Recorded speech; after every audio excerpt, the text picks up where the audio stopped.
सध्या हिवाळ्याचे दिवस चालू आहेत आणि बाजारामध्ये मस्त हिरवागार पालक यायला सुरुवात झाली आहे। आज आपण पालकची सुक्की भाजी बनवूया। ते इथे मी कढईमध्ये तेल गरम केले, त्यामध्ये टाकले 5 ते 6 लसूण पाकळ्या ठेचून आणि एक मोठा कांदा बारीक चिरलेला।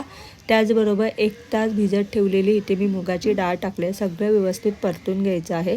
त्यानंतर ह्यामध्ये टाकूया आपण अर्धा चमचा मालवणी मसाला। याऐवजी तुम्ही हिरवी मिरचीचा ठेचा किंवा हिरवी मिरचीसुद्धा कट करून टाकू शकता। सगळं व्यवस्थित छान परतून घेतलं की मग ह्यामध्ये स्वच्छ धुवून बारीक चिरून घेतलेला पालक टाकायचा आहे। सगळं व्यवस्थित मिक्स करायचं आणि चवीपुरतं मीठ टाकायचं आहे। मीठ थोडं शेवटी टाकायचं, कारण पालकची भाजी जी असते ना ती थोडी आळते, मग आपल्याला सुरुवातीला मिठाचा अंदाज येत नाही, म्हणून शक्यतो पालेभाजीमध्ये मीठ नंतरच टाकायचा। पुन्हा एकदा छान परतून घ्यायचं आहे। हार्डली विदिन 2-3 मिनटामध्ये ही भाजी शिजते आणि बघा आपली भाजी रेडी आहे।